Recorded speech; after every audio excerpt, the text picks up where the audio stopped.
नमस्कार साथियों, आप सभी का स्वागत है आपके अपने YouTube चैनल पढ़ाई की पोथी में। साथियों, उम्मीद करती हूँ कि आप सभी स्वस्थ होंगे, मस्त होंगे, बेहतर होंगे और निरंतर अपनी तैयारी के माध्यम से सफलता का मार्ग प्रशस्त कर रहे होंगे। तो चलिए फटाफट से अपनी नेक्स्ट क्लास यानी कि संविधान की क्लास को कंटिन्यू करते हुए आगे के क्वेश्चंस पर डिस्कस करते हैं।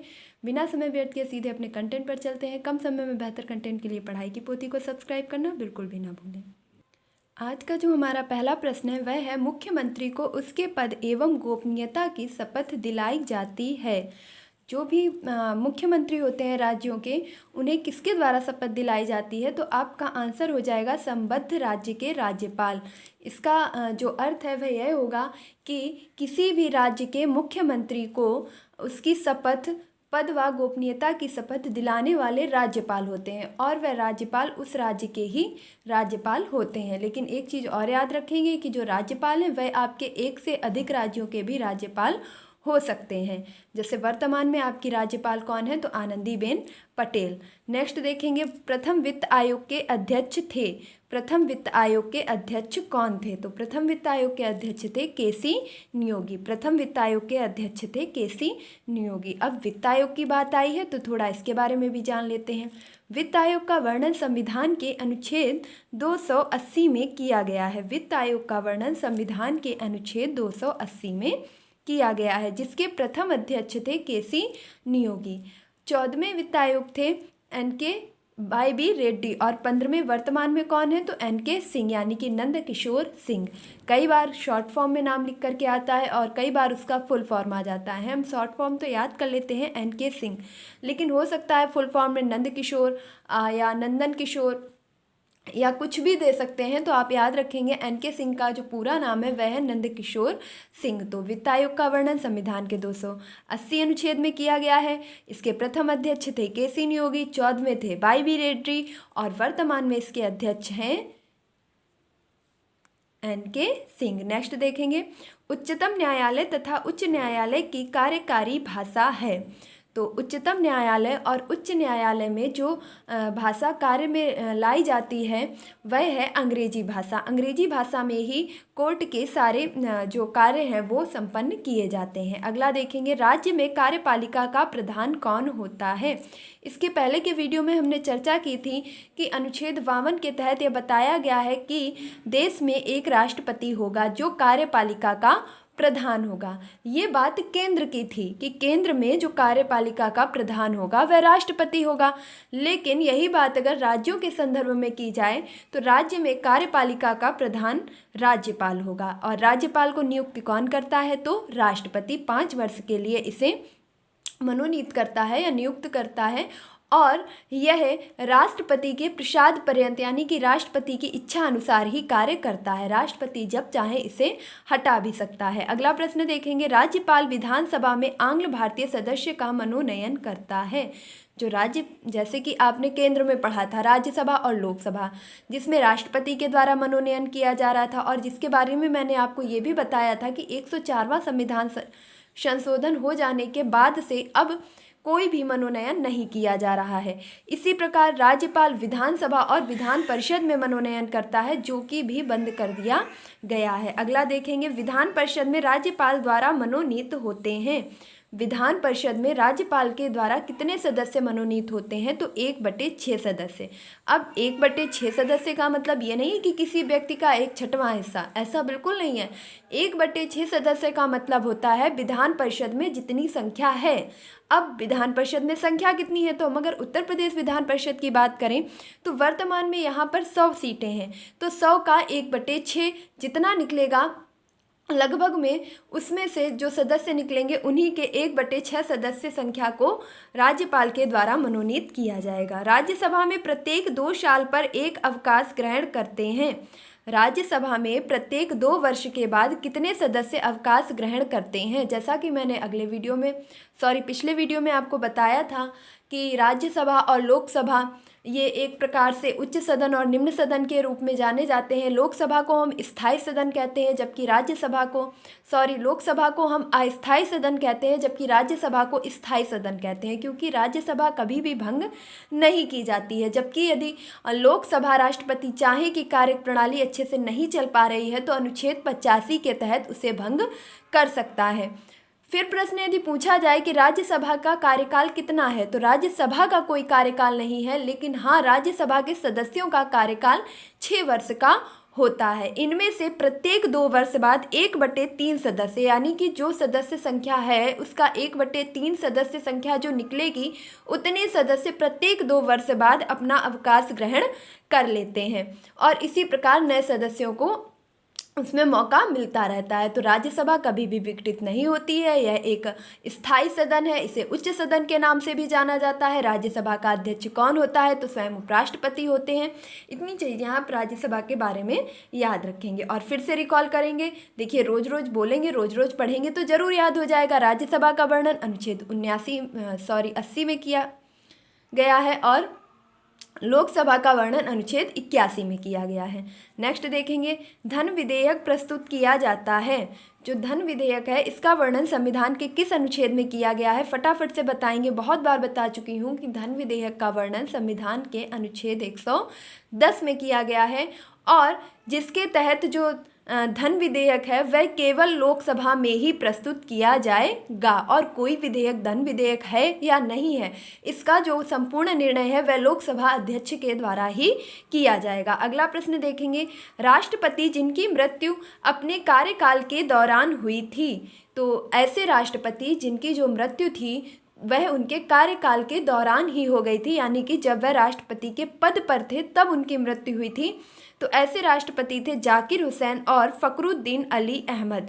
यानी कि आपके 2 राष्ट्रपति ऐसे हुए हैं जिन्होंने राष्ट्रपति पद पर कार्य करते हुए उनकी मृत्यु हुई है, उनमें जाकिर हुसैन और फखरुद्दीन अली अहमद आते हैं। अगला प्रश्न देखेंगे, संविधान की 7वीं अनुसूची में शामिल संघ सूची, राज्य सूची और समवर्ती सूची में मूल रूप से क्रमशः 97, 66 और 47 विषय शामिल किए गए थे।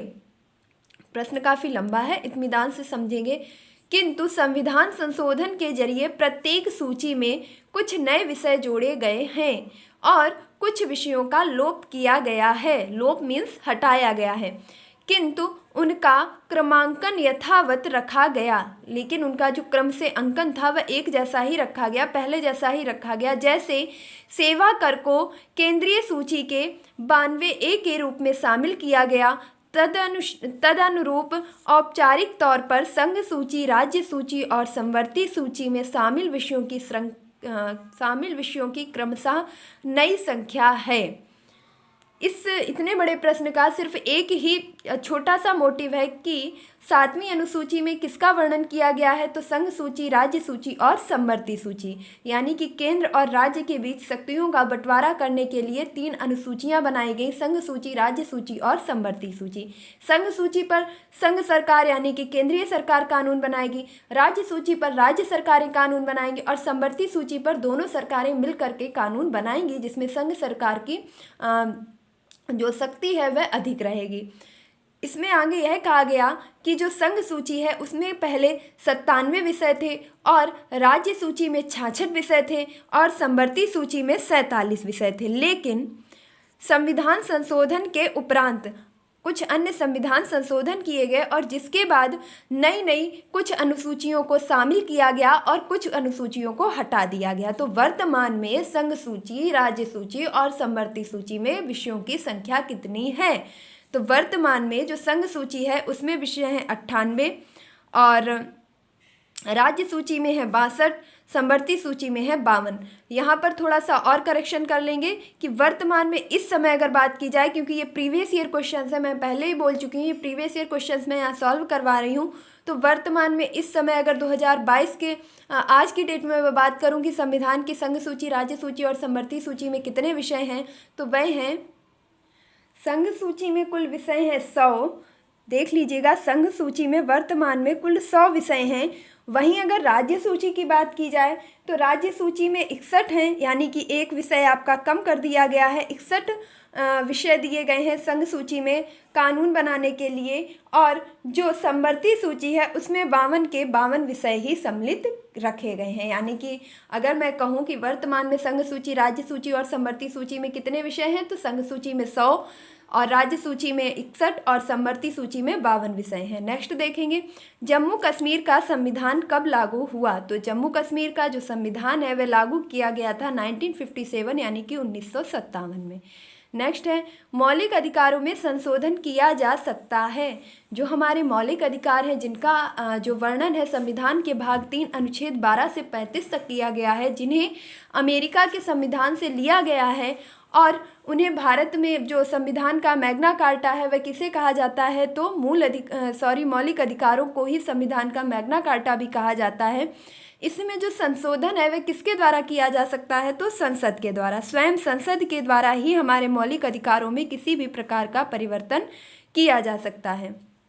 नेक्स्ट देखेंगे, प्रथम गैर कांग्रेसी प्रधानमंत्री थे।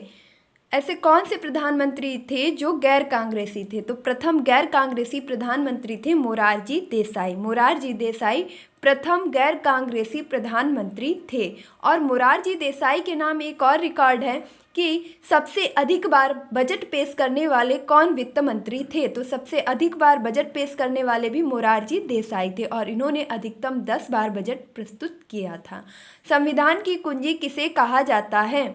संविधान की कुंजी किसे कहा जाता है? तो उद्देशिका अथवा प्रस्तावना को। देखिए, कहीं पर आपको उद्देशिका मिल जाएगा और कहीं पर आपको बाई ऑप्शन प्रस्तावना भी मिल सकता है, लेकिन आप परेशान मत होइएगा, दोनों में से एक ही चीज़ दी जाएगी, या तो उद्देशिका और या तो प्रस्तावना। तो संविधान की उद्देशिका या प्रस्तावना को ही संविधान की कुंजी कहा जाता है। केंद्रीय मंत्रिमंडल से त्यागपत्र देने वाले प्रथम व्यक्ति कौन थे? जो केंद्रीय मंत्रिमंडल है उससे त्याग पत्र देने वाले प्रथम व्यक्ति कौन थे? तो श्यामा प्रसाद मुखर्जी। नेक्स्ट देखेंगे, राष्ट्रपति का चुनाव होता है। राष्ट्रपति का चुनाव, उसमें कौन कौन भाग लेता है? ये क्वेश्चन मैंने पिछले वीडियो में डिस्कस किया था, और मैंने आपको बताया था कि संसद के दोनों सदनों के निर्वाचित सदस्य व विधान परिषद के निर्वाचित सदस्य। इसके साथ साथ अब राष्ट्रपति का चुनाव कैसे होता है? तो राष्ट्रपति का चुनाव अनुपातिक प्रतिनिधित्व प्रणाली के अंतर्गत एकल संक्रमणीय मत पद्धति के द्वारा होता है। सीधा सा याद रखेंगे, इतना कुछ नहीं याद रखना है कि राष्ट्रपति का चुनाव एकल संक्रमणीय मत पद्धति के द्वारा होता है। अब हम थोड़ा सा राष्ट्रपति से बनने वाले सभी अनुच्छेदों को एक बार रिपीट करेंगे कि अनुच्छेद 52 में कहा गया है राष्ट्रपति का पद। अनुच्छेद 53 में कहा गया है कि कार्यपालिका की शक्ति राष्ट्रपति में निहित होगी, या राष्ट्रपति कार्यपालिका का प्रधान होगा। तो अनुच्छेद 52 में राष्ट्रपति का पद, 53 में राष्ट्रपति कार्यपालिका का प्रधान होगा। अनुच्छेद 54 में राष्ट्रपति के चुनाव की प्रक्रिया का वर्णन किया गया है कि राष्ट्रपति के चुनाव में कौन कौन सदस्य भाग लेंगे। अनुच्छेद 55 में एकल संक्रमणीय मत पद्धति, यहाँ पर जो आंसर दिया गया है कि राष्ट्रपति का चुनाव कैसे होता है, तो एकल संक्रमणीय मत पद्धति, और इसका वर्णन संविधान के अनुच्छेद 55 में किया गया है। अनुच्छेद 56 में राष्ट्रपति के कार्यकाल का वर्णन किया गया है। अनुच्छेद 57 में राष्ट्रपति का पुनः निर्वाचन। पुनः निर्वाचन से तात्पर्य यह होता है कि एक व्यक्ति जितनी बार भी चाहे राष्ट्रपति का पद ग्रहण कर सकता है। अर्थात यदि कोई व्यक्ति एक बार राष्ट्रपति के पद पर रह चुका है और वह दोबारा फिर से राष्ट्रपति बनना चाहता है तो उसे फिर से आवेदन करना होगा, और अगर वह निर्वाचित होता है तो वह पुनः भी राष्ट्रपति का पद ग्रहण कर सकता है। इसकी कोई भी लिमिटेशन नहीं है। तो ये चीज़ 57 में कही गई है। उसके बाद 58 में, अनुच्छेद 58 में राष्ट्रपति की योग्यताओं का वर्णन किया गया है। अनुच्छेद 59 में वेतन एवं भत्ते का प्रावधान है कि राष्ट्रपति का वेतन क्या होगा, उसके भत्ते क्या होंगे। अनुच्छेद 60 में राष्ट्रपति की शपथ का विवरण किया गया है कि राष्ट्रपति को शपथ भारत का मुख्य न्यायाधीश ही दिलवाएगा। और अनुच्छेद 61 में राष्ट्रपति के महाभियोग प्रक्रिया का वर्णन किया गया है।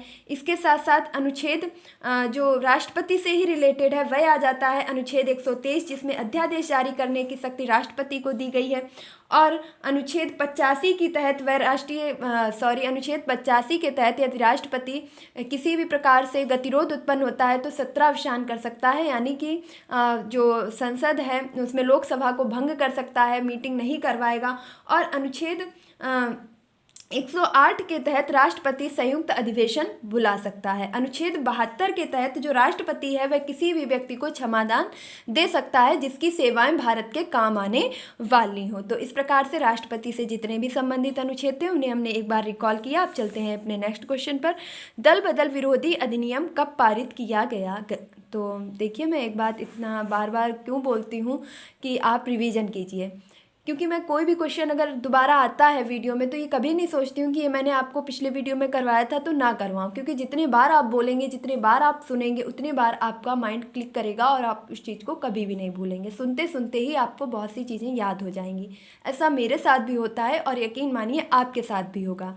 तो ज़्यादा से ज़्यादा वीडियो को रिपीट कर करके सुनते रहिए। तो दल बदल विरोधी अधिनियम कब पारित किया गया? 52वें संविधान संशोधन 1985 के द्वारा। अब दल बदल विरोधी कानून संविधान की किस अनुसूची में वर्णित है? तो ये भी जान लीजिएगा, संविधान की 10वीं अनुसूची जोड़ी गई 52वां संविधान संशोधन 1985 के द्वारा, जिसमें दल बदल विरोधी अधिनियम पारित किया गया। अगला प्रश्न देखेंगे। आपातकाल की घोषणा के बाद संसद की स्वीकृति जरूरी है। यदि किसी कारणवश आपातकाल लग जाता है और उसकी घोषणा हो जाती है तो उसके कितने दिन बाद संसद की स्वीकृति जरूरी है, मतलब कब तक उसकी संसद के द्वारा भी स्वीकृति हो जानी चाहिए? तो 1 माह के अंदर अंदर। अगला प्रश्न देखेंगे। सर्वप्रथम 1951 ईस्वी में राष्ट्रपति शासन लागू हुआ था। सबसे पहले तो 26 जनवरी 1950 को हमारा जो संविधान है उसे लागू किया गया। जस्ट 1 वर्ष बाद 1951 में राष्ट्रपति शासन लागू कर दिया गया और यह लागू किया गया था पंजाब प्रांत में। सर्वाधिक समय तक राष्ट्रपति शासन प्रयोग में रहा। सबसे लंबे समय तक राष्ट्रपति शासन कहाँ लगा रहा? तो वह भी पंजाब में ही लगा रहा। भारत में वित्तीय आपात की घोषणा हुई है। देखिए, राष्ट्रपति के द्वारा 3 प्रकार के आपात आपके लगाए जा सकते हैं, जैसे 352 बाह्य आक्रमण, यानी कि किसी भी प्रकार से बाहरी देशों का यदि भारत पर आक्रमण हो जाता है तो राष्ट्रपति शासन लगा दिया जाता है 352 के तहत। 356 संवैधानिक तंत्र विफल होने पर, यदि राष्ट्रपति देखता है कि किसी राज्य में जो संविधान के अनुरूप गतिविधियां नहीं हो रही हैं, संवैधानिक तंत्र विफल हो रहा है, तो वहां पर राष्ट्रपति शासन लगा दिया जाता है, यानी कि वहां की सारी कंट्रोलिंग पावर राष्ट्रपति के द्वारा की जाती है। उसमें फिर राज्य की कोई भी शक्तियां नहीं रह पाती हैं। और तीसरा जो राष्ट्रपति शासन है वह है अनुच्छेद 360, जिसके तहत राष्ट्रपति जब भारत में किसी भी प्रकार की वित्तीय आपदा आ जाए तो वह वित्तीय आपात लगा सकता है। और बहुत ही खुशी की बात है कि भारत में अभी तक एक भी बार वित्तीय आपात नहीं लगाया गया है। तो भारत में वित्तीय आपात की घोषणा कब हुई है? एक बार भी नहीं। इसका वर्णन किस अनुच्छेद में किया गया है? अनुच्छेद 360 में। अगला देखेंगे। प्राक्कलन समिति में होते हैं, तो प्राक्कलन समिति में कुल 30 सदस्य होते हैं। प्राक्कलन समिति में कुल 30 सदस्य होते हैं, जिसमें से 30 में से 300 सदस्य आपके लोकसभा के होते हैं।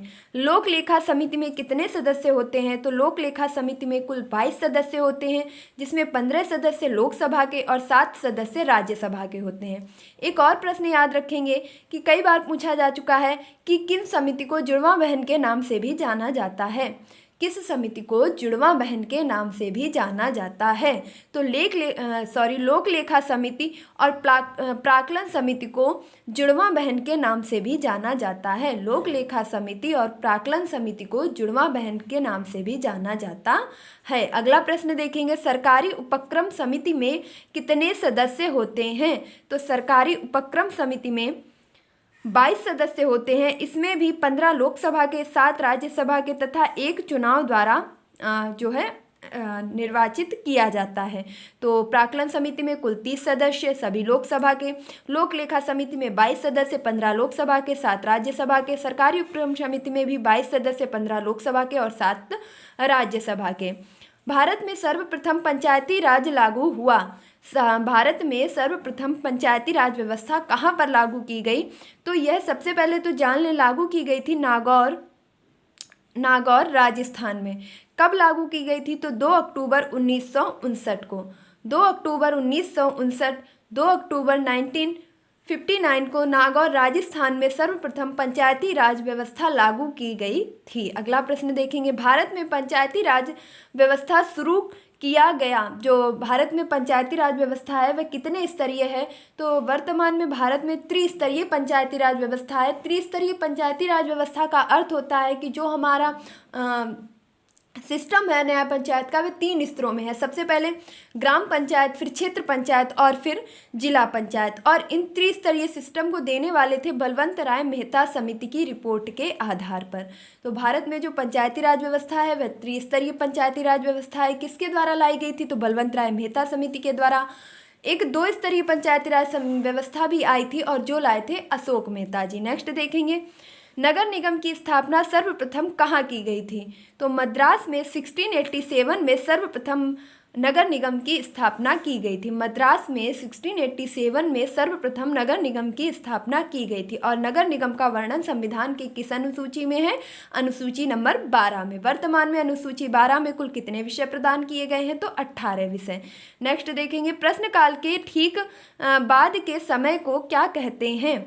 जो हमारी संसद है उसका जो प्रारंभ है वह राष्ट्रगान से होता है और समापन वंदे मातरम से होता है। इस चीज़ को भी याद रखेंगे।